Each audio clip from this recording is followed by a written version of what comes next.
Hello students, let's see this question. The question says match the column. आपको matching करनी है, columns दिए दो, column one column to. Column one में process लिखा है, कॉलम टू के अंदर एंट्रोपी चेंज लिखा हुआ है, ठीक है। Entropy change. सो पहली कंडीशन यहाँ पे क्या है, it is reversible isothermal idol gas expansion.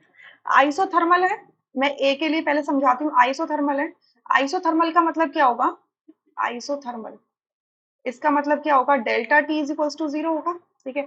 ये आइडल गैस है, ठीक है, आइडल गैस है।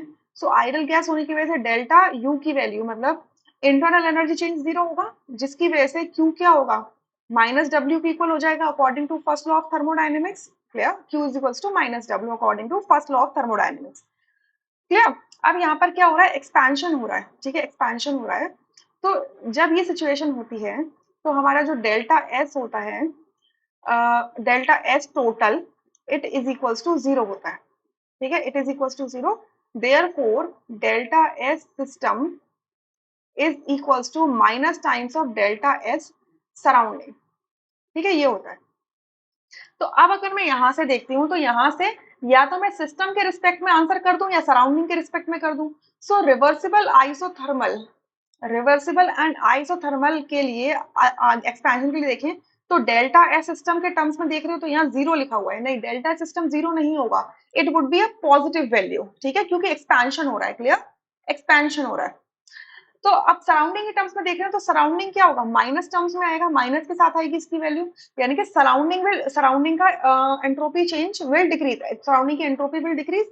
यानी कि मैं कह सकती हूँ delta S surrounding would be less than zero, यानी कि ए का मैच क्या हो जाएगा, क्यू के साथ में होगा, ठीक है। इक्वल्स टू जीरो नहीं हो सकता और ग्रेटर देन जीरो नहीं हो सकता, तो ए का क्यू होगा, यानी कि सेकंड ऑप्शन रूल आउट होता है, यहाँ से फोर्थ ऑप्शन रूल आउट होता है, ठीक है। अब सिमिलरली हम क्या करेंगे, ऑप्शन बी को चेक करो।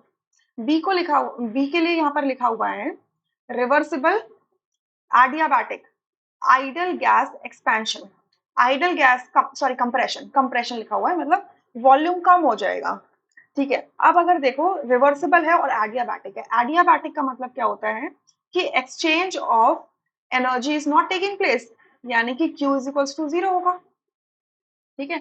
अगर Q जीरो है and we know delta S क्या होता है आपका, it is equals to Q upon T होता है, ठीक है, क्यू अपॉन टी होता है। सो डेल्टा एस अगर सिस्टम के टर्म्स में लोगे तो क्या देखोगे, Q of the system upon T, Q of the system क्या हो जाएगा, जीरो, क्योंकि एक्सचेंज ऑफ हीट तो हो ही नहीं रहा ना। So it is zero upon something is zero. तो सिस्टम की सिस्टम का क्या होगा, एंट्रोपी चेंज जीरो होगा। सिमिलरली डेल्टा एस सराउंडिंग अगर चेक करोगे तो that is also equals to Q of surrounding, surrounding की हीट। तो सराउंडिंग की हीट में भी कोई चेंज नहीं आएगा, सराउंडिंग की हीट में भी कोई चेंज नहीं आएगा, ठीक है। So it is also equals to zero. So for this, या तो सिस्टम में एंट्रोपी चेंज जीरो देख लो, तो सिस्टम का एंट्रोपी चेंज जीरो आ रहा है, यानी कि बी का आपका एस हो सकता है, और सिस्टम का एंट्रोपी चेंज भी जीरो आ रहा है, यानी कि पी हो सकता है। तो पी और एस किस में आ रहा है, थर्ड ऑप्शन में आ रहा है, यानी कि फर्स्ट ऑप्शन यहाँ से हट गया, ठीक है। सो थर्ड ऑप्शन यहाँ से करेक्ट होगा। अब बाकियों का चेक कर लेते हैं एक बार, ठीक है, बाकी का चेक कर लेते हैं। यहाँ क्या लिखा है, एडियाबैटिक फ्री एक्सपेंशन। एडियाबैटिक का क्या मतलब हो गया, अगेन कि आपका क्यू क्या है, जीरो, मतलब एक्सचेंज नहीं हो रहा है, सराउंडिंग की जो हीट है वो कांस्टेंट है, आपके सिस्टम की हीट है वो कांस्टेंट है। सो अगर आपने फ्री एक्सपेंशन किया है, फ्री एक्सपेंशन का मतलब क्या है, वैक्यूम में किया है, मतलब एक्सटर्नल कोई प्रेशर है ही नहीं। तो आप क्या देखोगे, जब एक्सटर्नल प्रेशर ही नहीं है आपका सिस्टम में, तो आपका सिस्टम की सराउंडिंग सराउंडिंग एंट्रोपी की चेंज होगी, ठीक है, सराउंडिंग की क्या होगी, एंट्रोपी चेंज नहीं होगी। क्लियर। सो इस केस में आपका डेल्टा एस सराउंडिंग क्या हो जाएगा, जीरो हो जाएगा। डेल्टा एस सराउंडिंग क्या हो जाएगा आपका, जीरो, यानी कि सी का क्या हो जाएगा, एस सी का हो जाएगा P. Clear, it is a free expansion. Clear, it's a free expansion. अब क्योंकि देखिए इसका पी का एस हो गया, सो डी का देख लेते हैं एक बार हम। डी में क्या कह रहे हैं हमसे, irreversible isothermal idol gas compression, irreversible है, यहाँ पे लिख लेती हूँ मैं, यहाँ पर लिख लेती हूँ, ठीक है, डी का इरिवर्सिबल आइसोथर्मल, आइसोथर्मल का मतलब क्या हो गया, डेल्टा टी जीरो होगा। सो डेल्टा यू क्या हो जाएगा, जीरो, क्योंकि आइडल गैस है, आइडल गैस टेम्परेचर डिपेंडेंट होती है, सिर्फ टेम्परेचर पर डिपेंड करती है। अगर टेम्परेचर में कोई चेंज नहीं आ रहा तो उसकी इंटरनल एनर्जी में भी कोई चेंज नहीं आएगा, ठीक है। अच्छा, इंटरनल एनर्जी में कोई चेंज नहीं आ रहा।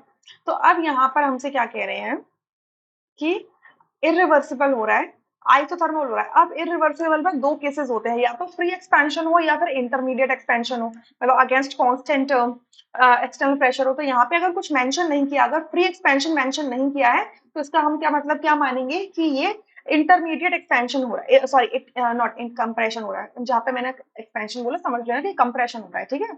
इंटरमीडिएट वर्क हो रहा है, इंटरमीडिएट वर्क मतलब अगेंस्ट अ कांस्टेंट प्रेशर हो रहा है।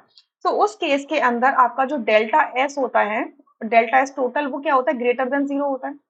डेल्टा एस टोटल होता है positive, that is greater than zero. और delta S greater than zero होता है तो आपका डेल्टा एस सराउंडिंग क्या हो जाता है आपका, ये आपका नेगेटिव हो जाता है। कब, जब ये एक्सपेंशन होगा। बट अगर कंप्रेशन हो रहा है तो पॉजिटिव हो जाएगा, पॉजिटिव हो जाएगा। और डेल्टा एस सिस्टम क्या होगा, नेगेटिव हो जाएगा, क्योंकि क्या हो रहा है, कंप्रेशन हो रहा है, मॉलिक्यूल्स पास में आ रहे हैं, ठीक है। तो अब यहाँ से डी का मैच क्या हो सकता है, देखो सिस्टम के टर्म्स में तो नेगेटिव होना चाहिए, तो सिस्टम के लिए तो सिर्फ एक जीरो वैल्यू लिखिए, यानी कि एस नहीं हो सकता। अब सराउंडिंग क्या हो रहा है, ग्रेटर देन जीरो, यानी कि आर पॉसिबल है, डी के लिए क्या है, आर है। सो आपका थर्ड ऑप्शन बिल्कुल जस्टिफाई करता है सारे रीजनिंग को। सो इस क्वेश्चन में थर्ड ऑप्शन करेक्ट है, rest option are incorrect. I hope you understood, thank you.